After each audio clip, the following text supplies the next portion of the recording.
প্রিয় আপুরা, আসুন একটু বাস্তব জীবনের গল্প করি আপনাদের সঙ্গে। একটু সুন্দর পরামর্শ দেওয়ার চেষ্টা করব, বাস্তবমুখী হয়ে কথাগুলো শুনবেন। আসসালামু আলাইকুম। আশা করছি সকলে ভালো আছেন, আমিও ভালো আছি আলহামদুলিল্লাহ।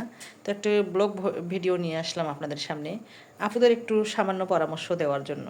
আপুরা একটু মন খুলে কথাগুলো শুনবেন এবং ভাইয়ারা প্লিজ কিছু মনে করবেন না। আসলে এই সমস্ত বিষয়গুলো আসলে বাস্তব, এই বাস্তবমুখী কথা আসলে শুনতে কারোই ভালো লাগে না। হয়তো অনেকেই বলবেন যে এই আপু এত বাস্তবমুখী কথা কেন বলে, শুনতে আসলে বিরক্ত লাগে। আসলে বিরক্ত হওয়ার কিছু নেই। প্রত্যেকটি ঘরে ঘরে যে ঘটনাগুলো ঘটে, এগুলো অবশ্য আমাদের মধ্যেই ঘটে, কোনো না কোনো ভুল বোঝাবুঝির কারণে ঘটে, তাই না ভাইয়া আপুরা? অবশ্যই ভুল বোঝাবুঝির কারণেই ঘটবে, ঘটেই থাকে।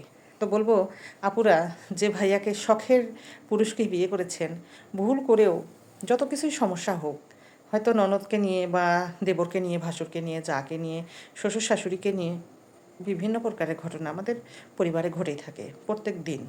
হয়তো বা আমার ঘরে বা আপনার ঘরে কারো না কারো ঘটেই থাকে।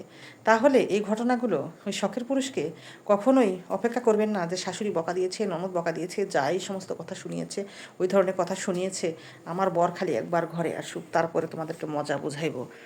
আপনার এই শখের পুরুষকে আপনি হয়তো কথাগুলো সহ্য করে নিয়ে আপনি শখ করে হয়তো বা পরে বলতে যাচ্ছেন, বলছেন, সে কিন্তু মন দিয়ে শুনবে। কিন্তু একটা জিনিস খেয়াল রাখবেন, ওই শখের পুরুষেরই আত্মীয় স্বজনের বিরুদ্ধে তার কাছে বলতে যাচ্ছেন, সেই একটা সময় আপনাকে এই বিষয়গুলো নিয়ে খুঁচিয়ে খুঁচিয়ে মারবে। তো অযথা আপু আমি বলবো যে দরকার নেই। কথা আপনাকে শোনাচ্ছে, শোনাতে দিন না। 1 দিন 2 দিন 4 দিন 5 দিন, হয় যদি আপনার যদি দোষ না থাকে, তাহলে এই কথাগুলো একদিন কারো না কারো কাছ থেকে ওই খোঁচাগুলো একদিন সে ফেরত পাবে। আল্লাহর উপরে ছেড়ে দিন না। সব কথায় প্রতিবাদ করতে যাবেন না, সব কথা নিজের বরকে বলতে যাবেন না। সেখানে দেখবেন যে আপনার বরই আপনাকে ধরিয়ে দিচ্ছে, অপমান করতেছে, ছোট করতেছে। কি দরকার আছে অপমান হওয়ার, যেছে নিজের সমস্যা করার? বলুক।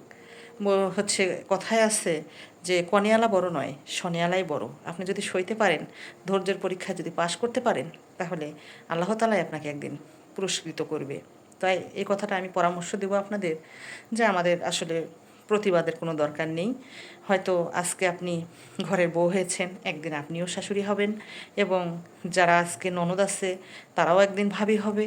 তো এভাবে আসলে আমরা প্রত্যেকটি পরিবারে এভাবে পরিবর্তন হইতে থাকে। কেউ না কেউ চেঞ্জ হয়ে হয়ে হয়তো সেই স্থানে আমরা যাব, তখন হয়তো তার প্রতিশোধটা ওইভাবে উঠে যাবে।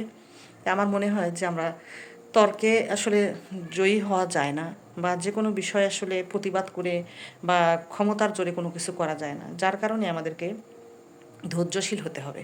প্রত্যেকটা জায়গায় আপনি যত ধৈর্যশীল হবেন, ধৈর্যের কিন্তু হচ্ছে গুণ ভালো হয়, যে ফল বলে নাকি সুমিষ্ট হয় ধৈর্যের। তো ধৈর্য ধারণ করুন, নিশ্চয়ই আপনার ফল সুমিষ্ট হবে। দেখা যাবে আপনার প্রতিবাদটা কোনো না কোনো পক্ষ থেকে হয়ে গেছে, কেউ না কেউ করেই দিয়েছে। তাই কখনো আপুরা ভুল করেও ভাইয়াদের কাছে এই বিষয়গুলো তুলে ধরে মনে করবেন না যে আপনার স্বামী প্রতিবাদ করে আপনাকে জয়ী করে দিবে। এই জিনিসটা খেয়াল রাখবেন। হয়তো এটা পরামর্শ দিলাম এই জন্য যে বাস্তবে এরকম ঘটনা ঘটে। আমার অবশ্য নেই, যেহেতু আমার শ্বশুর শাশুড়ি আসলে কেউই নেই। ননদ বলেন, দেবর ভাসুর বলেন, এদেরকে আমি আসলে আমার সংসারে পাইনি। এই সমস্ত বিষয় কিন্তু আসলেই একদম আমার কাছ থেকে আলাদা, যদিও আলাদা, তারপরেও আশেপাশে বাস্তবমুখী ঘটনা অনেক দেখি, সেইখান থেকে অভিজ্ঞতা অর্জন করেছি। সেই অভিজ্ঞতা থেকে আপনাদের কাছে হয়তো একটু পরামর্শ দিলাম। যদি আমার এই পরামর্শটি ভালো লেগে থাকে, তাহলে অবশ্যই লাইক কমেন্ট শেয়ার করবেন আর এবং পাশে থাকবেন। আমি চেষ্টা করব সুন্দর সুন্দর পরামর্শমূলক ভিডিওগুলো আপনাদের সামনে তুলে ধরার এবং নিয়ে আসবো। আপনারা যদি সাপোর্ট করেন, সব সময় আমাকে পাবেন।